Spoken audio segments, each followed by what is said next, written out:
partie à la dernière fois, et puis là, voilà. Donc là, on s'était arrêté, si vous vous rappelez, sur le cost of geothermal power system. Bon. En fait, pourquoi cette partie-là, moi, je la trouve intéressante. Je l'ai inclus dans notre partie. On avait vu le solaire, le PV, on avait vu l'éolien, et ensuite, bon, on a traité du système, on va traiter du système géothermique. On va traiter brièvement, c'est juste pour attirer votre attention. Donc là, ok, donc là, on va commencer, on va voir. Bon, ce qu'il faut comprendre, par exemple, regardez, ça c'est un exemple de breakdown cost, c'est-à-dire la répartition des coûts. Comme on l'avait vu la dernière fois, la répartition des coûts à l'intérieur de l'éolien, si vous vous rappelez, la dernière fois on avait vu ça dans l'éolien, hein, je fais tout. On avait vu ça, ça c'est la répartition des coûts dans une centrale éolienne. Et on aurait pu voir, comme on l'avait fait au préalable pour le PV, ici, il est suito, et on avait dit que ça changeait globalement d'une année à une autre. Je vous avais demandé de faire un exercice, et etc., etc. Donc là, aujourd'hui, on va faire la même chose. Bon, sur le géothermique, d'accord? On va le faire brièvement. Regardez, dans une centrale qui produirait 30 mégawatts, dans une centrale qui produirait 30 mégawatts. Le CAPEX, le capital expenditure, d'accord, est de 120 millions de dollars. C'est-à-dire, qu'est-ce qu'on comprend? Si on doit calculer quelque part, si on devrait calculer, euh, allez, si je devrais calculer le coût relatif, si vous voulez, d'accord? Donc, regardez, c'est 120. Ah, attendez, j'utilise le mauvais stylo. Je suis en train d'utiliser le mauvais. Alors, il va pas effacer celui-là. Et je vais utiliser un mot. Là, et je vais utiliser les couleurs. Et voilà. C'est-à-dire, si je dois avoir le coût relatif, comme on l'avait vu en haut, c'est-à-dire des dollars par mégawatt ou des millions de dollars par mégawatt, ça serait, regardez combien? 120, parce que ça c'est 120, ça c'est le coût de, 120 divisé par 30. On a 30, on a 30 mégawatts. Il va nous donner combien? 4 millions de dollars par mégawatt.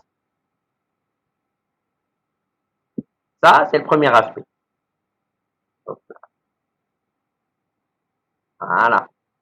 C'est-à-dire, on va obtenir 4 millions de dollars. Si on fait le rapport entre 120 divisé par 30, on va obtenir 4 millions de dollars par mégawatt. C'est-à-dire, pour chaque mégawatt, on doit débourser 4 millions de dollars. Comme on l'avait vu ici dans l'éolien, il est suéto. Le prix final, à la fin, c'était 1,227 euros par 1227 euros par kilowatt, ça fait 1,227. Ici, on aurait eu 1,227 millions d'euros par mégawatt. D'accord? Et dans le coût du PV, si vous voulez, regardez comme il est encore moins cher. Allez, on va dire en 2020, il est autour de 0,783 millions d'euros par mégawatt. Donc, qu'est-ce que vous constatez? Parce que là, c'est des dollars par watt crête, ou là, des millions de dollars par mégawatt, c'est la même chose. C'est comme si ici, on avait un coût de 700, par exemple, en 2020, ici, en 2020, comme si quand on a 700, 7, 8, 3, 1. Alors 778 300,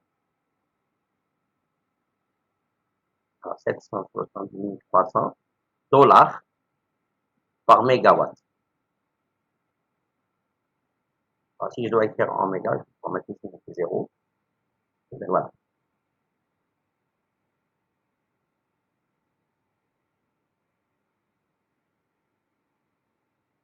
Est-ce que vous me suivez ici ou pas?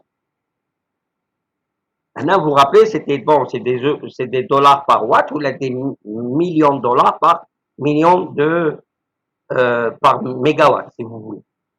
Est-ce que vous comprenez ici? Pardon. Est-ce que vous comprenez ici ce que je suis en train de vous mettre? Regardez ici, le coût, il va être de 0,700, par exemple en 2020, hein, 778. Voilà, je vais me mettre à 3 millions de dollars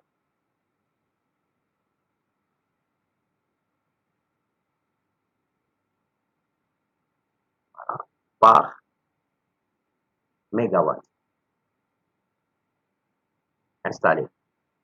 Est-ce que vous me suivez ici, oui ou non, s'il vous plaît? C'est clair? Oui. Très bien. Donc, regardez, qu'est-ce qu'on est en train de capturer comme information? C'est que le coût au mégawatt des installations PV, il est de 0,77, 0,78 si vous voulez. Okay? Pour l'éolien, il va être autour de 1 million 200. Pour l'éolien, ça va être 1 million 200, 1,2, 27 millions de dollars. Et là, je vais mettre mégawatts aussi. OK?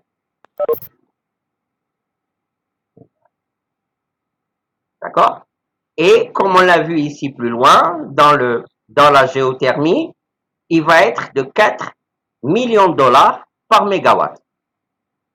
Donc, à votre avis, quel est le dispositif le moins cher?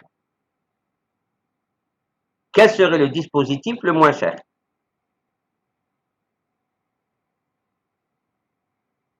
Hein? Quel est lequel il serait le moins cher à votre avis?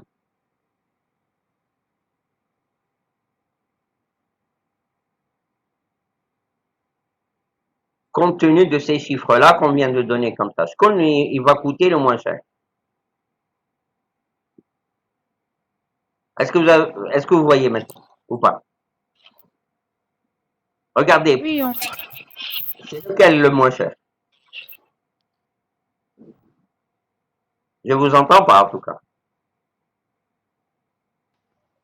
les PV. Le PV. Regardez Oui. ici, pour installer la géothermie, on a besoin de 4 millions de dollars par mégawatt. C'est-à-dire pour chaque mégawatt, on va dépenser 4 millions. Pour le système éolien, on sera obligé de débourser 1, regardez ici, 1,227, hein, comme on le voit ici, 1,227 millions de dollars par mégawatt. Et si on a envie de faire la même chose pour le solaire, on va être en 2000, regardez, en 2020, normalement, cette année, il va tourner autour de 0,778 millions de dollars par mégawatt.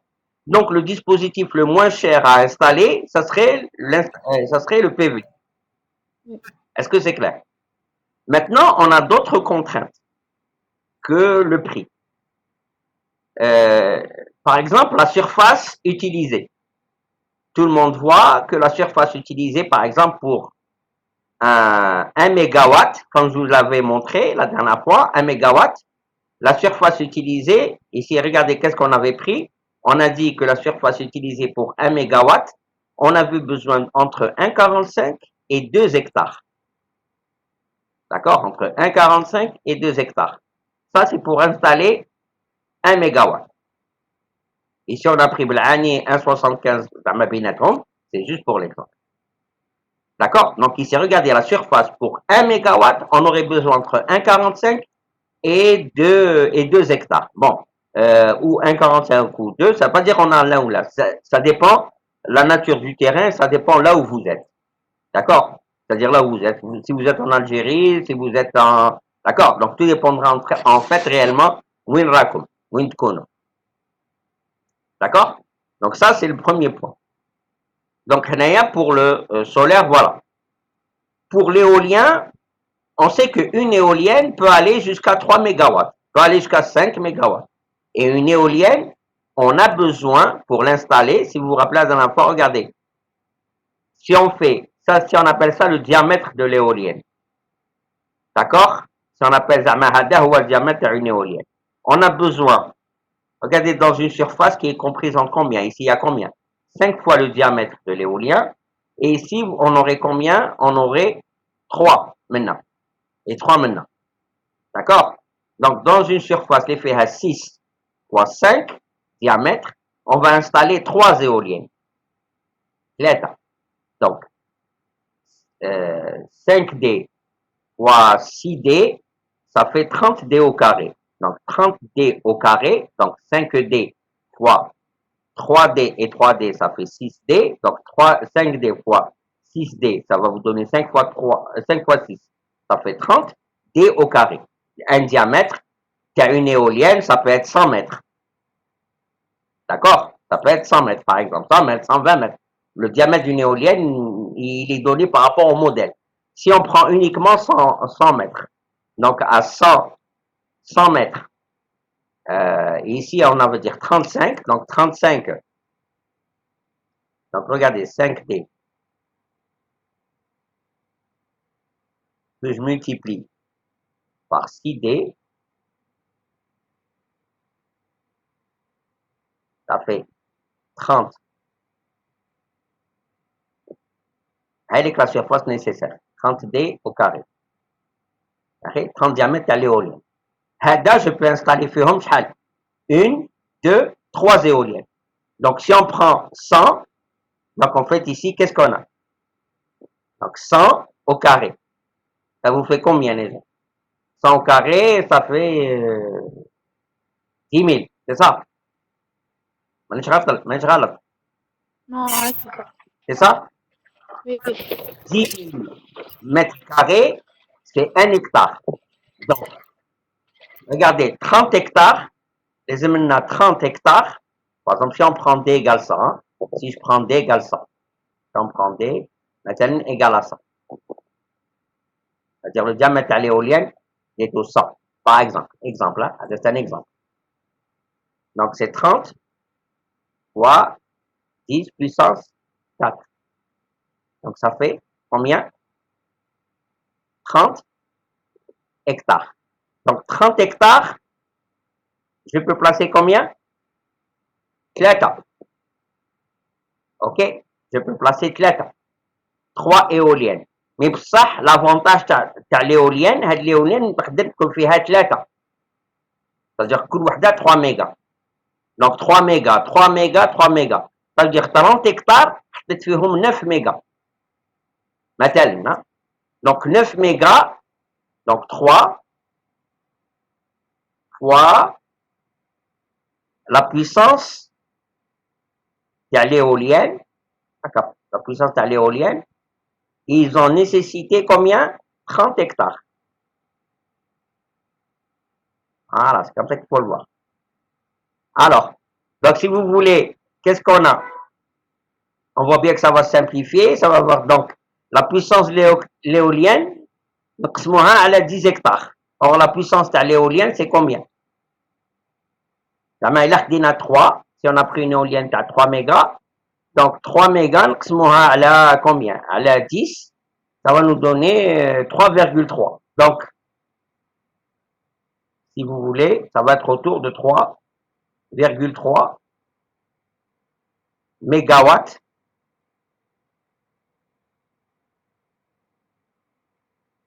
par hectare.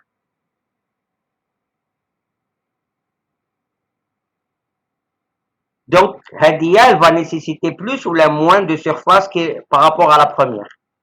Regardez la première. C'était combien de LPV? Allez, on a pris 1,75. Donc, Hadia, c'est 1,75 hectares par mégawatt. Et là, j'ai beaucoup mal. J'aurais dû mettre hectares par mégawatt. L'inverse ici. Ça me fait juste passer. Ça.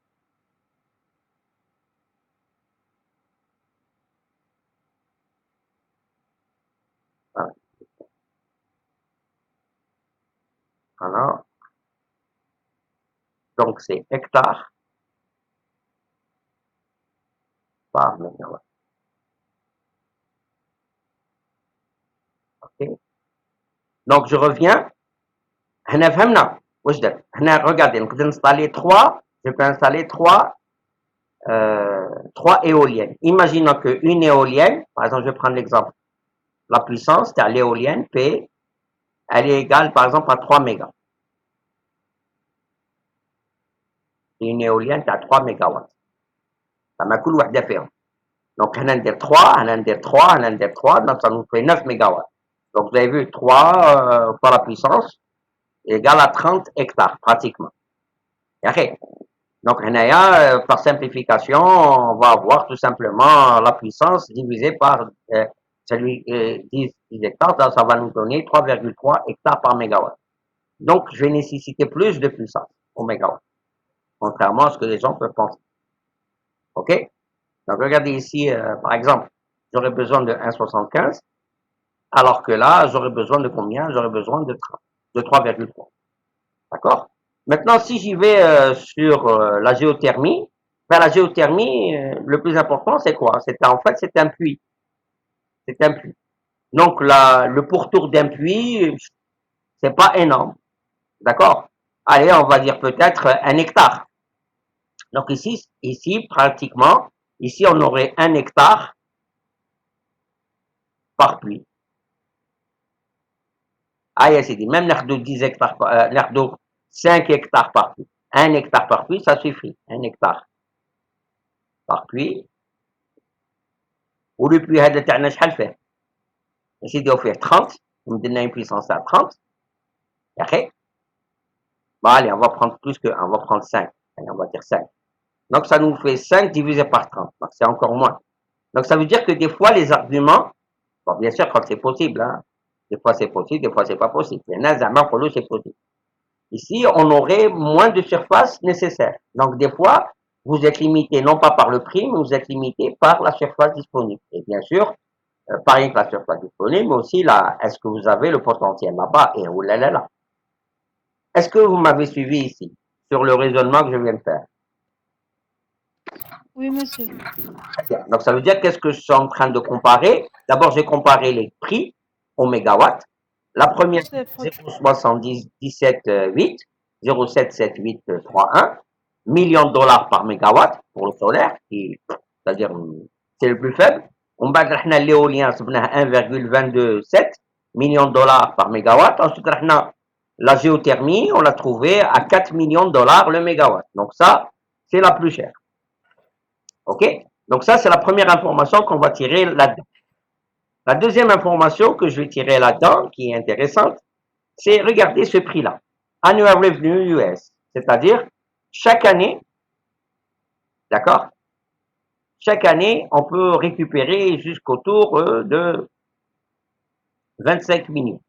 Donc, ce qu'il faut retenir d'abord, avant d'y aller sur ça, c'est combien coûte une installation géothermique. Sur les fameux 4 millions, regardez, c'est divisé. 23% منهم يروحوا le drilling. Le drilling, معناه le forage. C'est-à-dire 23% t'as les 4 millions. Donc 23% t'as les 4 millions, ça va tourner autour de 1 million de dollars par mégawatt. Donc 1 million de dollars par mégawatt, يروح غير comment forer. C'est-à-dire pratiquement le quart. Regardez, le quart pourquoi? Parce que où est-ce qu'il y a un drilling, il y a un permitting, il y a une confirmation. Même le permis, là, ça fait 23% et 1%, ça fait déjà 24%. Et 5%, regardez, et 5%. Donc, regardez, il y a combien? Il y a 23, 1, 5 et 5. Et l'exploration. Bon, l'exploration, c'est-à-dire que 5%, c'est pour aller faire de l'exploration. Donc, 5% pour l'exploration, 5% pour confirmer le potentiel, 1% pour les permis de forage, et 23% pour le forage lui-même. Donc, ça nous fait ici 34%. Ici, ça, c'est le steam gathering, ce qu'on va envoyer. Mais cette partie-là, ce qu'il faut retenir, que toute cette partie-là, c'est-à-dire en gros 34%, 34% de ces 4 millions de dollars ils sont déjà dépensés dans nos puits de pétrole, puisque ils sont déjà forés, il y a tout ça. D'accord? Ils sont déjà forés. Les jeunes naissent, ils les ont déjà forés. Donc ça, c'est déjà intéressant. Il va rester 55%, c'est-à-dire en gros autour de 2 millions de dollars par mégawatt à installer sur le power plant. D'accord? Mais entre vous et moi, cette partie-là, elle peut être réduite. Parce que entre vous et moi, elle peut être réduite facilement à 1 million de dollars, voire 800 000 dollars le mégawatt.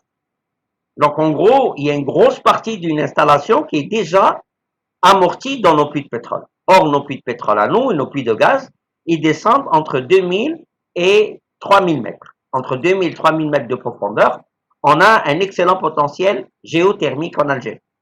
Donc, certains de nos puits désaffectés, c'est-à-dire qui dans leur vie économique est arrêtée, c'est-à-dire que là, ça permet de le gaz ou le pétrole, on pourrait les convertir en une station géothermale. D'accord? C'est-à-dire, on pourrait leur donner une seconde vie, et par conséquent, comme la partie à la dépense, elle a déjà été faite, les pluies, donc on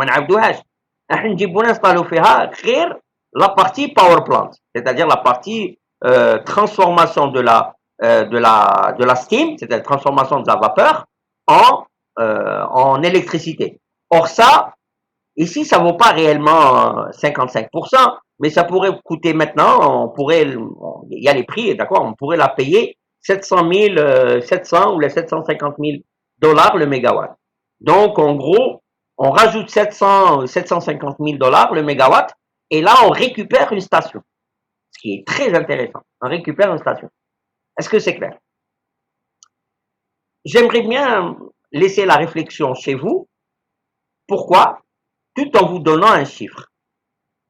Tout en essayant de vous donner un chiffre pour que ça mûrisse dans votre tête. C'est-à-dire que j'aimerais éveiller votre intérêt au fond de votre tête, juste que vous ayez un chiffre. L'Algérie possède énormément de puits de pétrole et de gaz. D'accord? Puisque nous sommes un pays gazier par excellence et pétrolier en deuxième possibilité.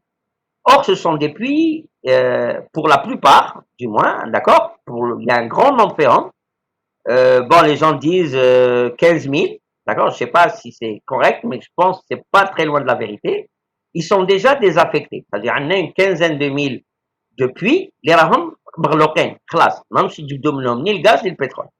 Est-ce que ça serait pas peut-être intéressant d'essayer de les transformer, compte tenu de leur potentiel, de les transformer en une centrale géothermique euh, non pas conventionnelle, mais non conventionnelle. C'est-à-dire en se basant sur ce principe-là, tout en sachant que, d'accord, que près de 50% du prix, il a déjà été dépensé. C'est-à-dire que là, ça moi je dis, d'accord, et on va leur adjoindre la partie power plant, c'est-à-dire la partie transformation de l'énergie, vous voulez de la vapeur, en électricité.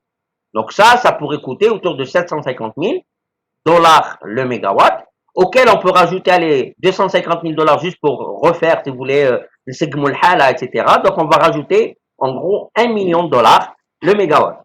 Donc en gros, ça serait peut-être intéressant de profiter déjà de ça. Donc est-ce que, pour ça que j'essaie de vous dire, pour vous, est-ce que ça serait pas une bonne idée de penser à ce genre de dispositif? Surtout que ce genre de dispositif est présent, d'accord? Il est présent dans les puits. Est-ce que c'est clair pour vous? Oui, oui, il y a quelqu'un. Allô, la Terre. Est-ce que vous avez compris le potentiel dont nous disposons en Algérie en plus? La dernière fois, je vous ai parlé, je vous ai dit que on a plein de puits de pétrole qui sont à l'arrêt. Gaz et pétrole, ils sont à l'arrêt. La vie économique. Est-ce que ça serait pas intelligent de les transformer en une centrale géothermique? Compte tenu que près de 50% du prix de cette centrale, il est déjà dépensé. Classe, le puits, Mouadjed, Mahfour, les permis sont là, c'est-à-dire tout est là. واش قاعد غير نديروا له la centrale. Parce que si vous voulez, si je dois prendre schématiquement,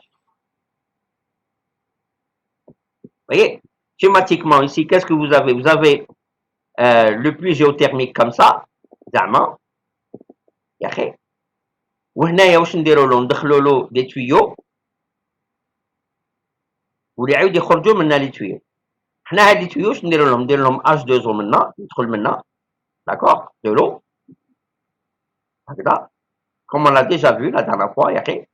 وهاد l'eau كي تدخل هنايا تحبط à une certaine profondeur. Dans le cas تاعنا c'est entre 2000 et 3000 mètres.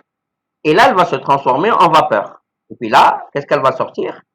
Elle va sortir de la vapeur. De la vapeur,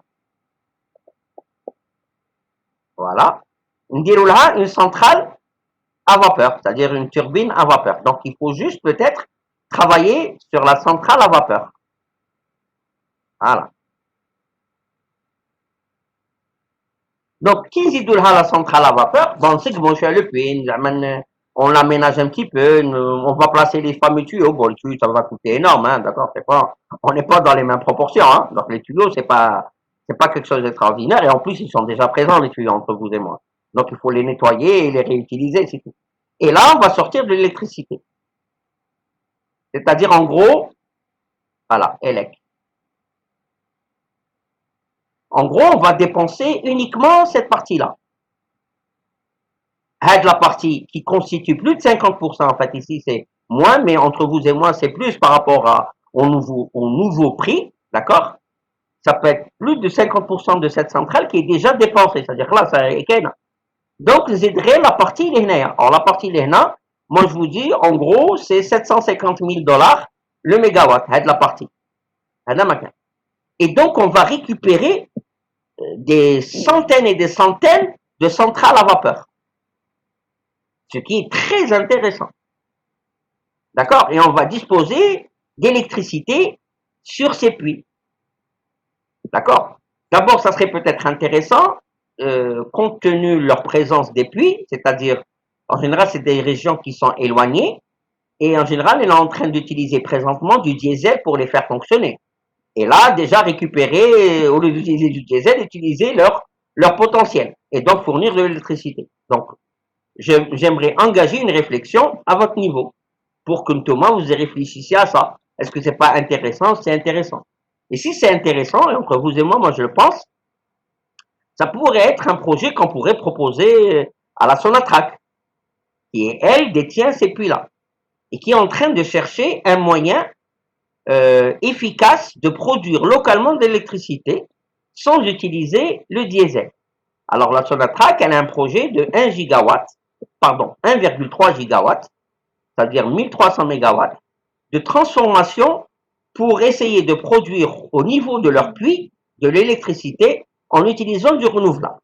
Alors, la première idée qu'ils ont eue, c'est d'utiliser les panneaux photovoltaïques, c'est-à-dire ils vont utiliser ce qu'on appelle un système hybride. C'est une excellente idée, elle est intéressante, mais ça sous-entend des dépenses. Là, est-ce que ça sous-entendrait moins de dépenses? C'est ça réellement le challenge qu'on doit voir. Ok? C'est ça réellement le challenge réellement qu'on devrait avoir. Donc, ça serait peut-être intéressant que les gens puissent penser à des systèmes pareils. D'accord?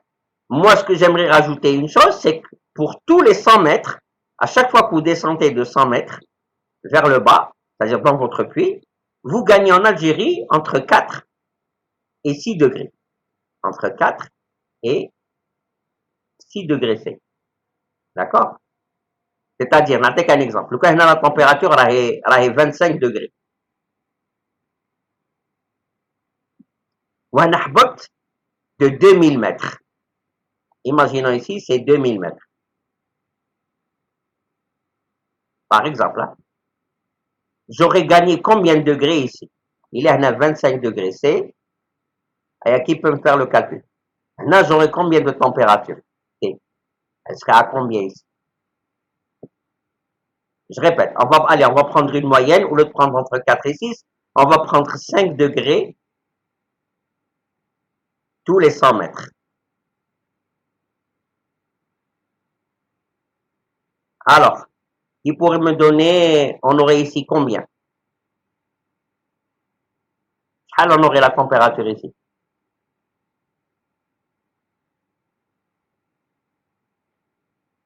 Regardez, vous allez utiliser 5 degrés tous les 100 mètres. Et ici, vous avez quoi? Ici, vous avez 1000 mètres. Donc, vous aurez combien? Le gradient ici, il va faire combien? Globalement. Si on a un degré, Hein? 75 degrés. Attendez, je vais calculer, je vais voir. Est-ce que tout le monde est d'accord sur ce chiffre? Je Alors, pense que alors 2000, ça va nous donner combien? 2000 divisé par 100 pour avoir le nombre de paliers. Donc 2000 divisé par 100, ça nous fait combien? Ça nous fait 20 paliers. 20. Puisque tous les 100 mètres, on a un palier de température.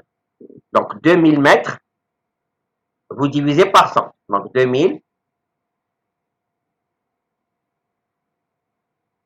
vous divisez par 100. Alors en mettant 2000 divisé par 100, on voit bien qu'on a 20 paliers. Est-ce que c'est clair avec vous? Chaque palier va vous faire gagner combien de degrés? On a entre 4 et 6. Vous êtes combien? 5 degrés. Donc c'est 5. Donc ça fait 5 fois 20. Ça nous fait combien les gens? C'est ça. 5 fois 20, ça nous fait 100. Vous êtes d'accord? Oui. Donc c'est égal à 100. Donc l'écart entre le fouqa ou le tahta, c'est 100 degrés C. وهنا الفوق شحال راني؟ راني 25. Donc la température شحال تجيني؟ تجيني 100 plus la température de surface. Donc plus 25. Donc ça fait pas 175 mademoiselle. Ça fait شحال les jeunes? Ça nous fait 125 degrés. 5 degrés. Donc 125 degrés, c'est totalement suffisant pour transformer l'eau en vapeur. Est-ce que vous êtes d'accord avec moi à une telle pression? Parce que quand vous descendez en pression, la transformation en vapeur, elle diminue. OK? Donc vous aurez combien les jeunes? C'est comme si vous étiez dans une cocotte minute. Comme si qu'on a comme dans une cocotte minute. Donc là, vous allez transformer plus rapidement l'eau en quoi? En vapeur. Une fois qu'elle est transmise en vapeur, il suffit un petit peu de l'améliorer et de la récupérer pour produire de l'électricité. Donc, vous voyez que c'est un potentiel intéressant ou pas? Est-ce que tout le monde voit que c'est un potentiel intéressant? Oui, monsieur. Très bien. Donc, voilà, ça serait peut-être intéressant que certains parmi vous travaillent cet aspect-là. Comme vous voulez proposer un projet pour, je sais pas, pour le master là, ça serait peut-être intéressant de regarder beaucoup plus cet aspect-là, l'aspect économique. Parce qu'en fait, réellement vers la fin, ce ne sont pas des aspects techniques qui vont trancher, ce sont des aspects économiques. Est-ce que ça serait pas intéressant de revoir tous ces chiffres-là? Et donc dire, oh, est-ce qu'on pourrait pas déjà utiliser ça? Est-ce que, compte tenu du nombre de puits qu'on a en Algérie, par exemple, au lieu d'acheter une turbine, on va en acheter 100. Et donc, quand vous achetez 100 turbines, au lieu de la payer à 750 000 dollars le mégawatt, vous allez la payer peut-être 500 000 dollars le mégawatt. Est-ce que vous comprenez ça? Dès que vous allez acheter les mètres avec le même prix. Et donc, est-ce qu'on n'aurait pas une dynamique intéressante à revoir ce genre de dispositif?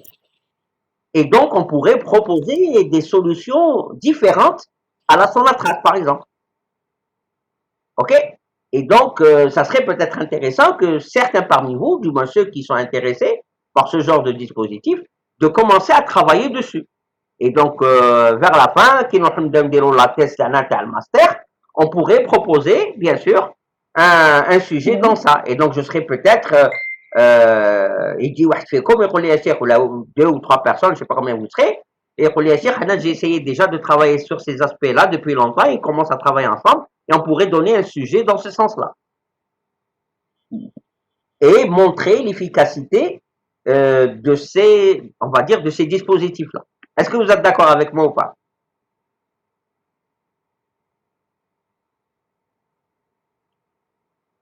Vous m'entendez?